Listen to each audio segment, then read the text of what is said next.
هي الحلقات تحفظني بآيات من القرآن، هي الحلقات تملأني بحب المصطفى العدنان، هي الحلقات تحفظني بآيات من القرآن، هي الحلقات تملأني بحب المصطفى العدنان، وأخلص نيتي دوما لرب واحد ديان بروح ملؤها طهر.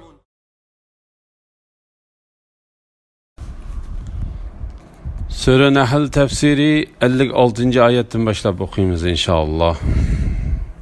Bismillah, elhamdülillah ve salatu ve selam ala Resulillah ve ala alihi ve sahbihi ve sellem. Esselamu aleyküm ve rahmetullahi ve berekatuhu. Tövende diktanlağa İbn Kathir rahimahullah'ın Kur'an-ı Kerim tefsiri, Uygurca tercümesi, Nahl suresi 56. ayetten başlayıp okuyumuz inşallah. Euzubillahimineşşeytanirracim. Ula biz özlerge bergen mal mülükten bilimsiz butlağa nesibe kaldırdı. Ey müşrikler, Allah'ın namı bilen qasam ki sizler özüңlar oydurup çıkargan näsәңләр üçün çoqum sorak tartdı sizler. Ula Allah'a kızlarını nispet berdi. Allah bundaq böhtandan paktur. Ula özü arzu kılıdığanlarını özlerine nispet berdi. Ulanın birersiga xotununun kız tuqqanlıq hoş xabari yetkizilse çırayı özgürüp gazapnak bolup ketidi. Yetkizilgen yaman xabardan qo'rqib öz qavmiga ko'rinmay yo'shirinib oladi. Ondan u nomus chidab qizini saqlab qolamdi yoki uni to'pi ostiga terik ko'mamdi. Shu vaqtda o'ylanadi. Ularning hukmi, ya'ni o'g'illarni o'zlariga nisbat berib, qizlarni Allohga nisbat berishi haqiqatan nima degan qabih? Oxiratga ishonmaydiganlar o'g'ilni yaxshi ko'rib, qizni yomon ko'rish, xotini o'g'il tug'sa xo'shal bo'lib, qiz tug'sa ochchig'i kelish, ar nomusdan va kambag'allikdan qo'rqib qizlarni terik ko'mishga o'xshash yomon sifatlarga ega. Alloh bo'lsa eng oliy xislatlarga ega. Alloh g'olibdir, hikmat bilan ish qilg'uchidir. Allah Teala rizq qilib bergan narsalarni butlarga atab nazar qilishning mushriklarning qilmishlaridan ekanligi. Allah Teala bu oyatda mushriklarning butlarni va haykallarni Allah Teala'ga shirik qilib cho'qinganligidek qabih qilmishlaridan xabar berdi. Mushriklar Allah Teala'ning rizq qilib bergan narsalardan butlarga nisbat ayirib, özlerinin gumonu boyunca bu nesibe Allah üçün ve bu nesibe onun şirikleri üçün deyişidir. Andın ola butlar üçün ayrılan nesibelerden Allah Teala'ya beğenmeydi. Lakin Allah Teala üçün ayrılan nesibesinden butlarına ilip verdi. Ulanın Allah üçün ayrılan nesibesini Ulanın Allah üçün ayırgan nesibini butlarına bergenliki ve butlani Allah'tan artık görgenliki nemi degen yamana? Allah Teala ulanın aşı böhtanını toqıganlıqı üçün, Allah Teala ulanın aşı böhtanını toqıganlıqı üçün ulanı sorak kılıdığanlıqını ve ulanı devzaq bilen cezalaydıganlıqını özünün zatının ulug'ligi bilan qasam qilib turib mundaq bayon qildi.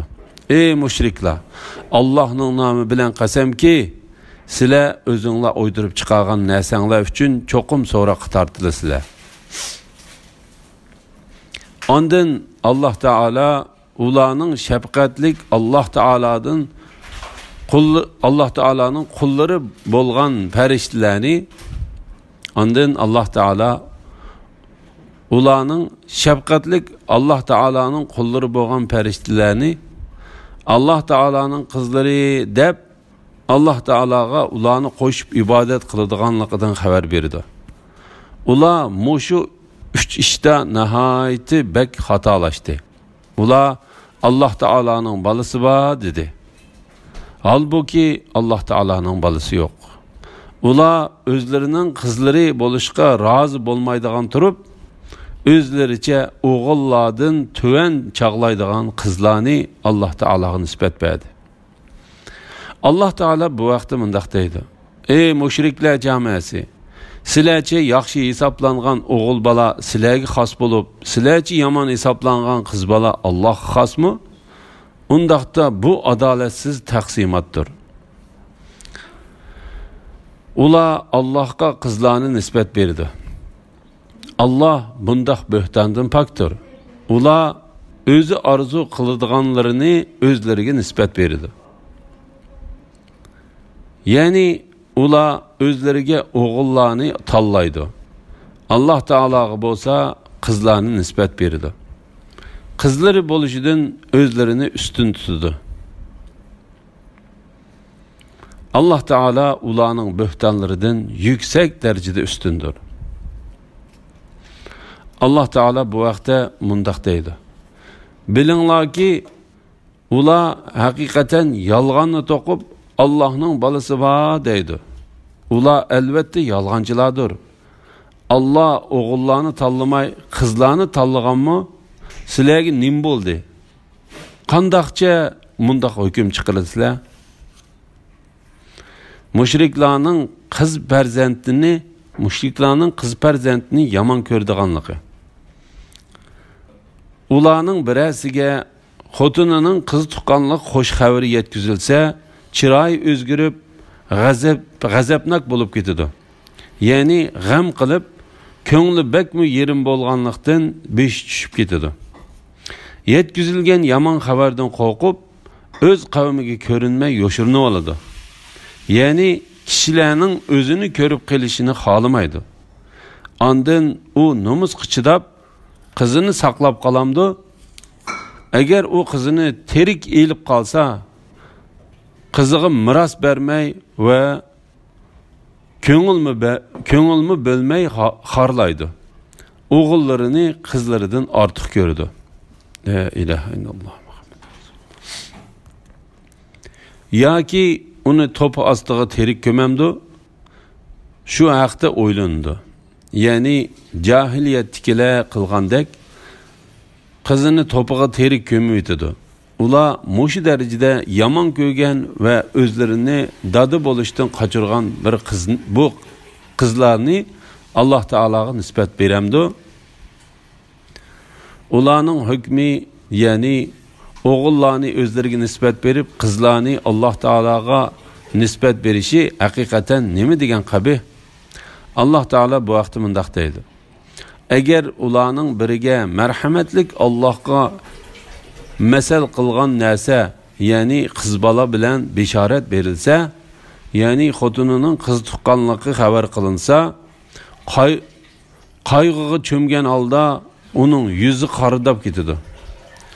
Oxiratga ishonmaydiganlar o'g'ilni yaxshi ko'rib, qizni yomon ko'rish, xotini o'g'il tug'sa xo'shal bo'lib, qiz tug'sa ochiq kelish, ar nomusdan va kambag'allikdan qo'rqib, qizlarni terik ko'mishga o'xshash yomon sifatlarga ega. Alloh bo'lsa eng oliy xislatlarga ega. Alloh g'olibdir, hikmat bilan ish qilg'uchidir." Alloh taolo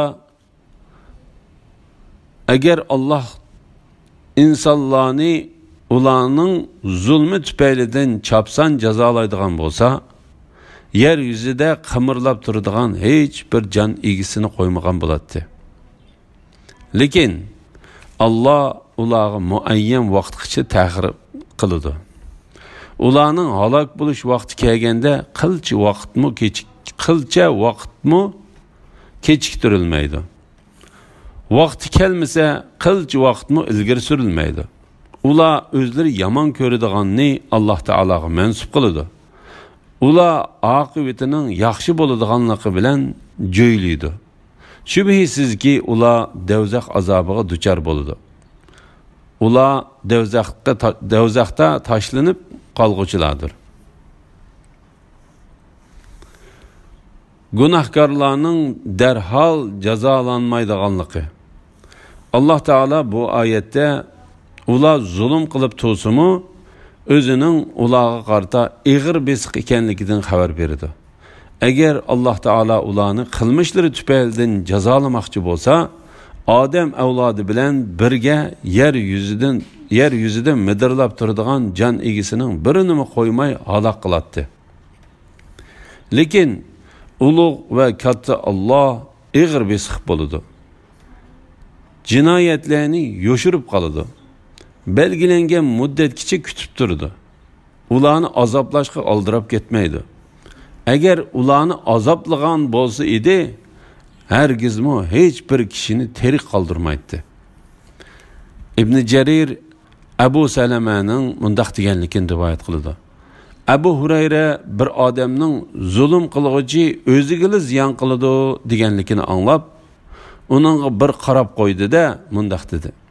Shunda Allohning nomi bilan qasamki, zulm qilg'uchining zulmi bilan hattoki uchar qushlar o'z uvsida turibmi o'lib ketadi. La ilaha illalloh Muhammad rasul. Mushriklarning o'zlari yomon ko'radigan narsani Alloh taolaga nisbat beradiganligi. Ular o'zlari yomon ko'radiganni Alloh taolaga mansub qiladi. Ya'ni ular Alloh taolaning qullari bo'lgan farishtalarni Alloh taolaning qizlari deb shirik keltirdi. Halbuki ular o'zlarining mol mulkiga boshqa birisining shirik bo'lishini yoqtirmaydi. Ular oqibatining yaxshi bo'ladiganligi bilan jo'ylaydi. Bu oyat ularning dunyoda bizga yaxshilik bor. Agar qiyomat bo'lgan taqdirda u dunyodami bizga yaxshilik bor degan davosini rad qildi va ularning bu haqda qilgan so'zlaridan xabar berdi. Alloh taolo bu vaqtda mundaq deydi: agar biz biror insonga rahmatimizni tetitsak, ya'ni ne'matimizni bersak, ondan uningdan tortib olsak, u cho'qim Allohning rahmatidan umidsizlanib ketadi. Kufroni ne'mat qiladi. Agar biz faqirlik, kasallik, qattiqchilik qatorliq balolarga mubtalo qilgandan keyin uningga ne'matimizni tetitsak, u cho'qim mendan balolar ko'tarilib ketdi, endi kelmaydi deb shak shubhasiz xushallanib, mag'rurlanib ketadi. Agar biz uningga kulfatdan keyin rahmatimizni tetitsak, u cho'qim bu o'zimning sa'i ijtihodidan kelgan. Qiyomatning bo'ladiganligiga ishonmayman. Muboda qiyomat bo'lib, men Rabbimga qaytarilgandimmi, uning dargohida cho'qim jannatga erishiman deydi. Albatta kafirlarga qilmishlarini xabar qilamiz va ularga qattiq azobni tetitimiz. Bizning oyatlarimizni inkor qilgan va menga oxiratda albatta mol-mulk, avlod beriladi degan odamni ko'rdingmi? Alloh taolo ikki odamdan xabar berib mundaq deydi: shuningdek qiyomat bo'lmaydi deb o'ylayman. Agar men Rabbimga qaytarilgandimmi, ya'ni qiyomat bo'lgandimmi, albatta bu bog'dan yaxshiroq joyni topaman. Uningga mu'min birodari munozirlashgan holda aytdi: seni aslida tuproqdan, andin obimanidan yaratib, ondan seni ravurus inson qilgan zotni inkor qilamsan? Ayni shular yomon amal qilish bilan birga yomon amaliga yaxshi mukofot berilishni o'rinsiz holda orzu qilishidir. Bundaq bo'lishi hargizmi mumkin emas. Shuning uchun Alloh taolo ularga va ularning ashu orzusiga raddiya berib mundaq deydi: shubhisizki ular do'zax azobiga duchor bo'ladi. Ya'ni qiyomat kunida ular do'zaxga tashlanib qolguchilardir. Mujohid, Said ibn Jubayr, Qatada va boshqalar bu oyat haqida mundaq dedi: ular do'zaxga tashlanib unutilib ketkichilardir. Allah Teala bu vaqtda mundaq deydi. Ularga deyildi. Sizlarning mushu kundagi muloqotni unutganliginlarga o'xshash bugun sizlarni unutaymiz. Ya'ni sizlarni azobga tashlab qo'yib unutib qolgandek muomala qilamiz. Qatada bu oyatning ma'nosi haqida ular do'zax oldiga ilib berilg'uchilardir deganlik bo'ladi dedi. Bu ikki ma'noning orasida qarama-qarshilik yo'q. Chunki ular qiyomatda do'zax oldiga ilib beriladi va uningda mangu unutib qilindi.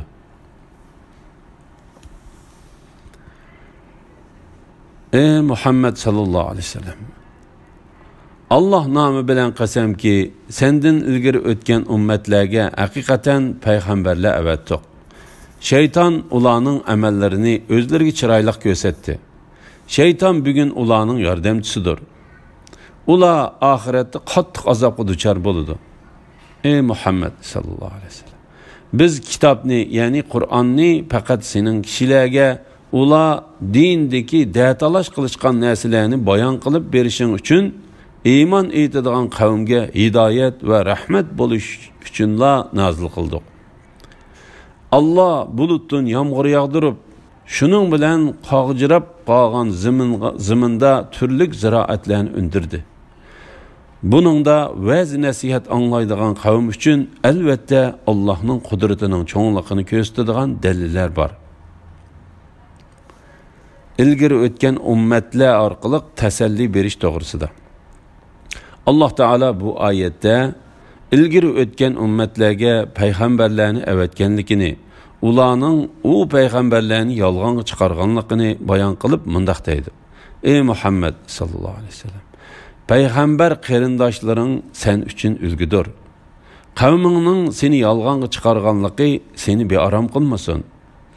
Mushriklarning qilmishlari shaytonning chiroyli ko'rsatishi bilan ularni payg'ambarlarni inkor qilishga ilib bordi.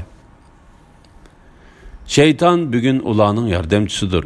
Ya'ni ular qattiq azob ostida qolib bo'ladi. Ya'ni ular qattiq azob ostida bo'ladi. Şeytan ularning yordamchisi turib, ularni qutuldirishga qodir bo'la olmaydi. Ularga hech yordam bera olmaydi va ular oxiratda qattiq azobga duchor bo'ladi.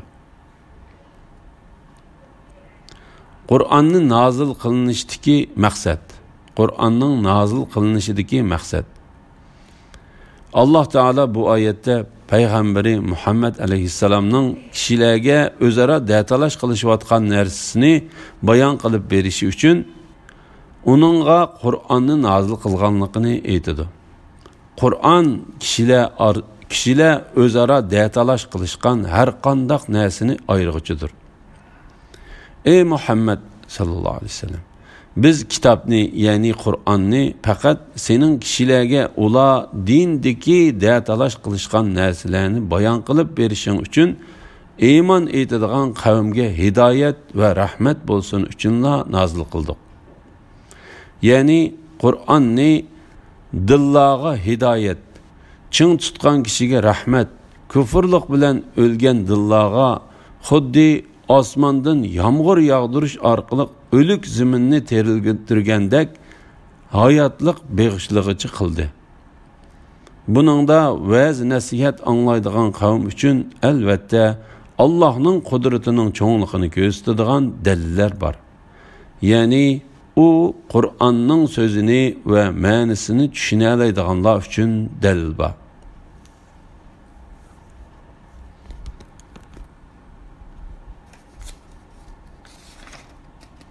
Çahar paylada sizlar uchun haqiqatan bir ibrat bor.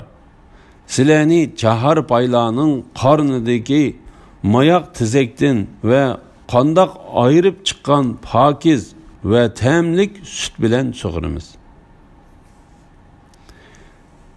Sizlarni çahar paylaning qornidagi moyoq tizakdan va qondan ayrilib chiqqan pokiz va ta'mlik sut bilan sug'uramiz. Sizlar uchun yana mundaq ibratmi borki, xormidan, üzümdən şarablar və pakiz yemeklikler yasaysizlar. Aqlni ishlatadigan qavm uchun buningda haqiqatan Allohning birligini ko'rsatadigan dalil bor. Mal, chorva, xorma va uzumdagi ne'mat va ibrat to'g'risida. Chahar paylarda sizlar uchun haqiqatan bir ibrat bor. Ya'ni ey xaloyiq, sizlar uchun to'ga, kala va qo'y qatorliq chorva mallarda ularni yaratquchining hikmati, qudrati, rahmati va mehribonligini ko'rsatadigan pokit va dalillar bor. Sizlarni chahar paylarning qonidagi mayoq, tizakdan va qondan ayrilib chiqqan sut bilan, ya'ni biz sizlarni shirin, ta'mlik va rangi oq sut bilan sug'uramiz. Bu sut hayvonning qo'sig'idagi mayoq, tizak va qondan ayrilib chiqadi. Yegan narsalar oshqozonda hazm bo'lib, har narsa o'z o'rniga qarab mangadi. Ya'ni qon tomirga, süt yilinga, suydik xaltisiga va ganda peshobga qarab mangadi. Biri yana biriga ayrılışıp ketmey, ayrılıp chiqqandan keyin biri yana biriga qitilib ketmey ve biri yana biriga o'zgarib ketmey, o'z holatini saqlaydi. La ilahe illalloh Muhammed Rasulullah.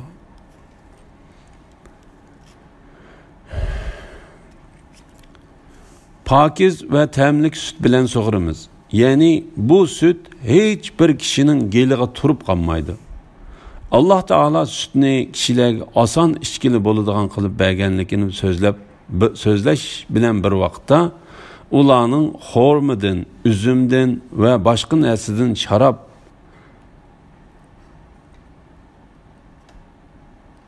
şarap haram qilinishdan ilgari yasagan sharoblarini asıltib mundaq deydi. Sizlar uchun yana mundaq ibratmi borki, xormidan, üzümden sharoblar ve pakiz yemekliklar yasaysizlar.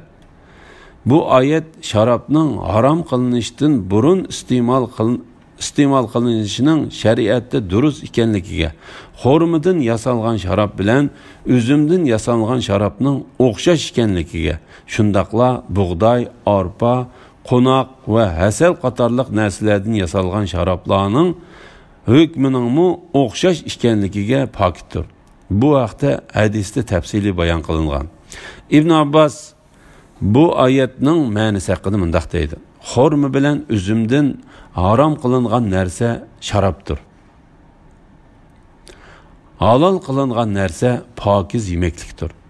Ya'ni qurutilgan xorma ve üzüm u ikkisidan yasalgan shirna, sirke ve ulanın çılangan suyu qatorliqlarni